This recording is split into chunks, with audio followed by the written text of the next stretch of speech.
20ഓളം സെമിനാറുകൾ വിവിധ സംസ്ഥാനങ്ങളിൽ നടപ്പിലാക്കുന്നതിൻ്റെ ഭാഗമായിട്ടാണ് കേരളത്തിൽ ഒരു സെമിനാർ നടത്താൻ തീരുമാനിക്കുകയും കേരളത്തിലെ സെമിനാർ മൊത്തത്തിൽ സഹകരണ മേഖലയുടെ കാര്യങ്ങളാണ് സെമിനാറിൽ പറയുന്നതെങ്കിലും കേരളത്തിലെ ഡയറി സെക്ടറെ ഒരു പ്രാതിനിധ്യം നൽകിക്കൊണ്ടിട്ടുള്ള സെമിനാറാണ് പ്ലാൻ ചെയ്തിട്ടുള്ളത്. അതിൽ ഇന്ന് ഈ പരിപാടിയിലെ NDDBയുടെ ചെയർമാൻ ഡോക്ടർ മിനീഷ പങ്കെടുക്കേണ്ടതാണ്. പക്ഷേ പെട്ടെന്ന് നമുക്കറിയാലോ, ഇത്ര ഉന്നത സ്ഥാനീയരായിട്ടുള്ള ആൾക്കാരെ കേന്ദ്രത്തിൽ നിന്ന് ഹോം മിനിസ്റ്ററുടെ ഒരു മീറ്റിംഗ് നാളെ വിളിച്ചതുകൊണ്ട് അദ്ദേഹത്തിന് ഇവിടെ പങ്കെടുക്കാൻ കഴിയാത്ത ഒരു സാഹചര്യം വന്നു.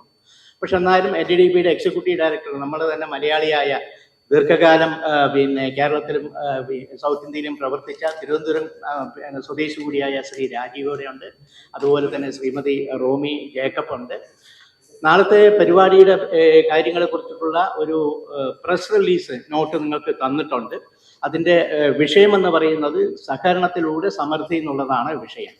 കേരളത്തെ സംബന്ധിച്ച് നമ്മൾ ആരോടും നിങ്ങളോട് പറയേണ്ട കാര്യമില്ല. സഹകരണ മേഖലയുടെ പ്രാധാന്യത്തെക്കുറിച്ചൊക്കെ നമ്മൾ ആരോടും വിളിച്ചു പോകേണ്ട കാര്യമില്ല. രാജ്യത്ത് തന്നെ ഏറ്റവും ശക്തമായ സഹകരണ പ്രസ്ഥാനം നിലനിൽക്കുന്ന ഒരു സംസ്ഥാനം എന്നുള്ള നിലയിൽ സഹകരണ മേഖലയുടെ പ്രാധാന്യം നല്ലതാണ്. പക്ഷേ NDDBയുടെ ചെയർമാൻ അടക്കമുള്ളവർ വരുമ്പോൾ ദേശീയ തലത്തിൽ കുറെ കൂടെ കേരളത്തിൻ്റെ സഹകരണ മേഖലയുടെ പ്രവർത്തനങ്ങൾ നമുക്കൊന്ന് ക്രോഡീകരിച്ച് മുന്നോട്ട് കൊണ്ടുപോകാനും അത് അവതരിപ്പിക്കാനും കിട്ടാവുന്ന ഒരു അവസരമായിട്ടാണ് നമ്മളിത് കാണുന്നത്. ഉദ്ഘാടന ചടങ്ങിൽ പങ്കെടുക്കുന്നത് നമ്മുടെ ബഹുമാനപ്പെട്ട ക്ഷീരവികസന മൃഗസംരക്ഷണ വകുപ്പ് മന്ത്രി ശ്രീമതി ചിഞ്ചുറാണിയാണ്. അത് അധ്യക്ഷം വഹിക്കേണ്ടത് നമ്മൾ ഇൻവിറ്റേഷനിൽ പറഞ്ഞ പോലെ ഡോക്ടർ മിനീഷ NDDB ചെയർമാനാണ്. അദ്ദേഹത്തിൻ്റെ അഭാവത്തിൽ മിൽമ ചെയർമാൻ അധ്യക്ഷം വഹിക്കും. മറ്റ് കാര്യപരിപാടികളൊക്കെ അതുപോലെ തന്നെ മുന്നോട്ട് പോകും. അതുകൂടാതെ അതിൻ്റെ ഒരു പ്രധാനമെന്ന് പറഞ്ഞാൽ നിങ്ങൾക്കൊക്കെ അറിയാവുന്ന പോലെ മിൽമയുടെ ഒരു പ്രസന്റേഷൻ ഉണ്ട്. ഫസ്റ്റ് ഹാഫിൽ രാവിലെ തന്നെ മിൽമയുടെ ഒരു പ്രസന്റേഷൻ ഉണ്ട്. അതുപോലെ തന്നെ ക്ഷീരവികസന വകുപ്പിന്റെ ഒരു പ്രസന്റേഷൻ ഉണ്ട്. അതിൽ നിശ്ചയമായിട്ടും കേരളത്തിലെ മേഖലയിലുള്ള പ്രവർത്തനത്തെക്കുറിച്ചും മിൽമയുടെ ഇൻവോൾവ്മെന്റും അതുപോലെ തന്നെ ക്ഷീരവികസന വകുപ്പിന്റെ പദ്ധതികളും അവരുടെ കാര്യങ്ങളൊക്കെ വിശദമായിട്ട് വിശദീകരിക്കും. അതുകൂടാതെ തന്നെ നമുക്കൊക്കെ അഭിമാനിക്കാൻ പറ്റാവുന്ന കേരളത്തിന് സഹകരണ മേഖലയിൽ ദേശീയ തലത്തിലും അന്തർദേശീയ തലത്തിലും മുഖമുദ്രയായി പ്രവർത്തിക്കുന്ന ഒരു 2-3 സ്ഥാപനങ്ങളുടെ മേധാവികളൂടെ പങ്കെടുക്കും. നിങ്ങൾക്ക് തന്ന ഇൻവിറ്റേഷൻ കാണാം. അതിൽ ഏറ്റവും എടുത്തു പറയേണ്ടത് ഊരാളുങ്കൽ ലേബർ സൊസൈറ്റിയാണ്. നിങ്ങൾക്കൊക്കെ അറിയാവുന്നതാണ്. അതിൻ്റെ ചെയർമാൻ തന്നെ രാവിലത്തെ പരിപാടിയിൽ പങ്കെടുക്കുന്നുണ്ട്.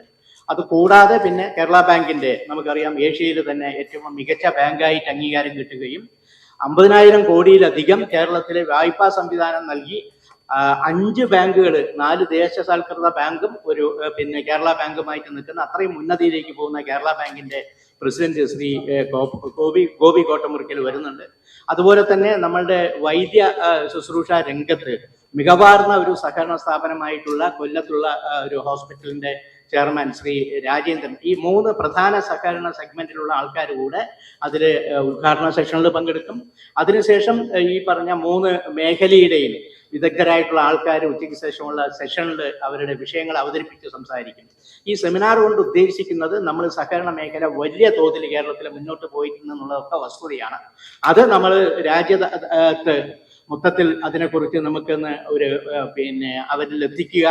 അത് സമാനമായി കേരളത്തിലെ സഹകരണ മേഖലയുടെ വളർച്ചയും വികാസവും നേട്ടവും രാജ്യതലത്തിൽ മറ്റുള്ളവർക്ക് കൂടെ ആവിഷ്കരിക്കാൻ പറ്റാവുന്ന വിധത്തിൽ പോവുക. അതോടൊപ്പം തന്നെ ഫോക്കസ്ഡ് ആയിട്ട് ഡയറി സെക്ടർ പറയുന്നത് കൊണ്ട് ഡയറി സെക്ടറിൽ നമുക്ക് കുറേ നേട്ടങ്ങളൊക്കെ ഉണ്ടാക്കാൻ കഴിഞ്ഞിട്ടുണ്ടെങ്കിലും നമുക്കറിയാവുന്ന പോലെ തന്നെ ഏറ്റവും കൂടുതൽ പാല് ആവശ്യം നമുക്ക് ഉള്ളത് തികയാതെ വെളിയിൽ നിന്നും ഇപ്പോഴും ദിവസം പാല് മേടിക്കുന്ന ഒരു സംവിധാനമാണ് കേരളത്തിലുള്ളത്.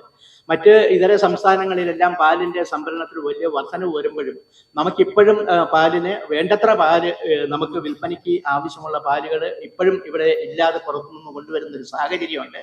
അപ്പൊ ഈ സെമിനാറിലെ ചർച്ചയിലൂടെ അതുപോലെ സർക്കാരിന്റെ, കേരള സർക്കാരിന്റെയും കേന്ദ്ര സർക്കാരിന്റെയും ഒക്കെ ശ്രദ്ധയിൽപ്പെടുത്തിക്കൊണ്ട് നമ്മളുടെ ഈ മേഖലയെ കുറെ കൂടെ ഉയരങ്ങളിലേക്ക് കൊണ്ടുപോകാൻ, നമ്മൾ എത്തി നിൽക്കുന്നതിൽ നിന്നും ഉയരങ്ങളിലേക്ക് കൊണ്ടുപോകാനും ക്ഷീരകർഷകരെ സഹായിക്കാനും പറ്റാവുന്ന പദ്ധതികൾ ചർച്ചയിലൂടെ സെമിനാറിലൂടെ ഉരുത്തിരിഞ്ഞ് വരുന്നത് നമ്മുടെ സർക്കാർ, കേന്ദ്ര സർക്കാരിനോട് അതിൻ്റെ റിപ്പോർട്ടുകൾ സമർപ്പിച്ചുകൊണ്ട് കൂടുതൽ മെച്ചപ്പെട്ട രീതിയിൽ പോകാൻ ഒരുമിച്ച് മിൽമയും ക്ഷീരവികസന വകുപ്പും ഇതുമായിട്ട് ബന്ധപ്പെട്ട ഇതര ഡിപ്പാർട്ട്മെന്റുകളും കേരള സർക്കാരും കേന്ദ്ര സർക്കാരും ഒരുമിച്ച് നമ്മൾ പ്രവർത്തിക്കുന്ന രീതിയിലാണ് പോകുന്നത്. നിങ്ങൾക്കൊക്കെ അറിയാവുന്ന പോലെ തന്നെ ഈ മേഖലയെ കൈത്താങ്ങുന്നതിന് വേണ്ടി ത്രിതല പഞ്ചായത്ത് അടക്കം ഞാൻ പറഞ്ഞ ഇതര വകുപ്പുകളോടൊപ്പം വളരെ വലിയ തോതിൽ സഹകരിച്ചുകൊണ്ട് മുന്നോട്ട് പോകുന്നത് കൊണ്ടാണ് നമുക്ക് ഈ മേഖല ഇത്രയെങ്കിലും പിടിച്ചു നിൽക്കാൻ കഴിയുന്നത്. കൂടുതൽ കാര്യങ്ങൾ നടത്തിക്കൊണ്ട് ക്ഷീരമേഖലയെ ഇവിടെ ഫോക്കസ് ചെയ്ത ഒരു സെമിനാർ എന്നുള്ള നിലയിൽ ക്ഷീരമേഖലയ്ക്ക് കൂടുതൽ ഊന്നൽ നൽകി കൂടുതൽ ഉയരങ്ങളിലേക്ക് കൊണ്ടുപോകാൻ ഈ സെമിനാർ പ്രയോജനപ്പെടും എന്നാണ് ഈ സെമിനാറിന്റെ കാര്യങ്ങളെ കുറിച്ച് ആമുഖമായി പറയാനുള്ളത്. രണ്ടാമത് ഞങ്ങൾ വന്നതിന്റെ കാര്യം ഈ വിഷയങ്ങൾ പറയുക മാത്രമല്ല, നാളത്തെ സെമിനാർ ഉദ്ഘാടന ചടങ്ങിലേക്കും അതിന്റെ പ്രൊസീഡിങ്സ് മറ്റ് നടപടികളിലെല്ലാം മാധ്യമങ്ങളിലൂടെ അത് പുറം ലോകത്തേക്ക് അറിയിക്കാൻ നമ്മുടെ മാധ്യമ സുഹൃത്തുക്കളായ നിങ്ങളെ നേരിട്ട് ക്ഷണിക്കാനും കൂടിയാണ് ഇവിടെ വന്നിട്ടുള്ളത്. അപ്പോൾ അതിന്റെ ക്ഷണക്കത്ത് കൂടെ നാളത്തെ പ്രോഗ്രാമിന്റെ ക്ഷണക്കത്ത് കൂടെ ഇവിടെ വിതരണം ചെയ്യുന്നുണ്ട്. അപ്പോൾ നാളെ എല്ലാവരും പങ്കെടുത്തുകൊണ്ട് നമ്മൾ ഈ നടത്തുന്ന വളരെ വലിയ ദേശീയ തലത്തിൽ ശ്രദ്ധയെ ആകർഷിക്കുന്ന വിധത്തിൽ നടത്തുന്ന ഈ സെമിനാർ വലിയൊരു വിജയമാക്കി പോകുന്നതിന് നിങ്ങളുടെയും അകമഴിഞ്ഞ പിന്തുണയും സഹകരണം ഉണ്ടാവണം. കഴിഞ്ഞ കാലങ്ങളിലൊക്കെ നമ്മളെ ക്ഷീരമേഖലയും മിൽമയുടെ പ്രവർത്തനങ്ങൾ എടുത്തു നോക്കിയാൽ വളരെ വലിയ പിന്തുണയും സഹകരണവും സഹായവുമാണ് നിങ്ങളുടെ എല്ലാ ഭാഗത്തു നിന്ന് വന്നിട്ടുള്ളത്. ഇനിയും കൂടുതൽ നിങ്ങൾ സഹകരിച്ച് മുന്നോട്ട് പോകുന്നതിന് നേരിട്ട് ക്ഷണിക്കുക എന്നുള്ള ഉദ്ദേശ ലക്ഷ്യത്തോടു കൂടിയാണ് ഇവിടെ വന്നിട്ടുള്ളത്. ഇതോടൊപ്പം നടക്കുന്ന മറ്റൊരു കാര്യം ഇതിനകത്ത് പറഞ്ഞിട്ടുണ്ട്. നമ്മളെ മികച്ച ക്ഷീര കർഷകൻ, മികച്ച സംഘം, അതുപോലെ തന്നെ നമ്മളറിയാമല്ലോ ഈ ബീജദാന കുത്തിവെപ്പ് നടത്തുന്ന AI വർക്കേഴ്സ് ഉണ്ട്. ആ മികച്ച AI വർക്കേഴ്സിനുള്ള സമ്മാനങ്ങൾ വിതരണം ചെയ്യുന്നതും കൂടെ നാളെ ഈ പരിപാടിയിൽ വെച്ച് നടക്കും. സംസ്ഥാനത്തെ ഏറ്റവും മികച്ച നിൽക്കുന്ന 1, 2, 3 സ്ഥാനങ്ങളുണ്ട്. 1, 2, 3 സ്ഥാനങ്ങളിലുള്ള സമ്മാന വിതരണം ഉണ്ടാവും. അത് സാമാന്യം ഒരു നല്ല ക്യാഷ് അവാർഡും പുരസ്കാരവും കൊടുത്തുകൊണ്ട് അത്തരം ആൾക്കാരെ കൂടെ പ്രോത്സാഹിപ്പിക്കുന്ന, നമ്മൾ സംസ്ഥാന തലത്തിൽ പ്രോത്സാഹിപ്പിക്കുന്ന വിധത്തിലുള്ള അവരെയും തിരഞ്ഞെടുത്തുകൊണ്ടുള്ള സമ്മാന വിതരണവും അവർക്കുണ്ടാവും. നിങ്ങൾക്കൊക്കെ അറിയാവുന്ന പോലെ സാധാരണ നിലയിൽ മേഖലാ യൂണിയനുകൾ വാർഷിക പൊതുയോഗം നടക്കുന്ന സമയത്ത് ഓരോരോ കൊല്ലവും കഴിഞ്ഞ സാമ്പത്തിക വർഷം ഏറ്റവും മികച്ച സംഘങ്ങളെ, ഏറ്റവും മികച്ച കർഷകരെ, അതുപോലെ തന്നെ ഏറ്റവും മികച്ച മറ്റ് ഈ മേഖലയിൽ പ്രവർത്തിക്കുന്ന ആൾക്കാരെയൊക്കെ പ്രോത്സാഹിപ്പിക്കുന്നതിന് ജില്ലാ തലത്തിലും യൂണിയൻ തലത്തിലും അവാർഡുകൾ കൊടുക്കുന്ന പരിപാടിയുണ്ട്. അത് ഇതുവരെ സംസ്ഥാന തലത്തിൽ മിൽമയുടെ ആഭിമുഖ്യത്തിൽ കൊടുത്തിട്ടില്ല. പക്ഷേ ക്ഷീരവികസന വകുപ്പ് സംസ്ഥാന തലത്തിൽ ഇത്തരം കർഷകരെ അനുമോദിക്കുന്ന അല്ലെങ്കിൽ അവർക്ക് അംഗീകാരം കൊടുക്കുന്ന പദ്ധതി സംസ്ഥാന ക്ഷീര മേളയിൽ വെച്ചൊക്കെ നടത്താറുണ്ട്. പക്ഷേ ഇപ്പൊ NDDB തന്നെ പറഞ്ഞ അവരുടെ ആശയപ്രകാരം പറഞ്ഞ ആ ഒരു തെരഞ്ഞെടുപ്പ് പ്രക്രിയ അത് പൂർണ്ണമായിട്ടും NDDBയുടെ ഉദ്യോഗസ്ഥർ തന്നെ നടത്തുന്ന തെരഞ്ഞെടുപ്പ് പ്രക്രിയയാണ്. നമ്മളെ യൂണിയനിൽ നിന്നും അതിലെ മികച്ച ആൾക്കാരുടെ പേരുകൾ 3 പേരുകൾ വെച്ച് ഓരോരോ ഇനത്തിലും കൊടുക്കുക എന്നല്ലാതെ ബാക്കി അവരെ തെരഞ്ഞെടുക്കും. നാളെ അത് പ്രഖ്യാപിച്ചുകൊണ്ട് അതിനുള്ള അവാർഡുകളും ഈ മേഖലയിലെ മികച്ച പ്രവർത്തനം നടത്തുന്ന 3 കാറ്റഗറിയിലായിട്ട് 1, 2, 3 സമ്മാനങ്ങളായി കൊടുക്കുന്ന അവാർഡ് വിതരണവും ഇതിന്റെ ഭാഗമായിട്ട് നടത്തുന്നു.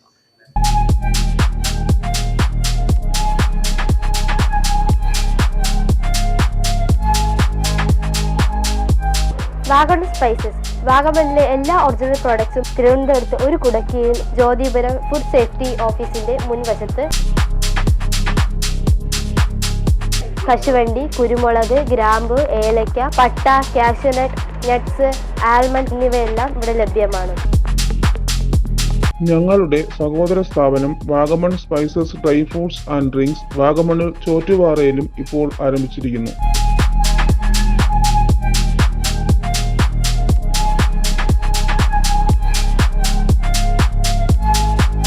വാഗമണ്ണിൽ തുടങ്ങിയ വാഗമൺ സ്പൈസസിന് എല്ലാവിധ ആശംസകളും നേർന്നുകൊള്ളുന്നു.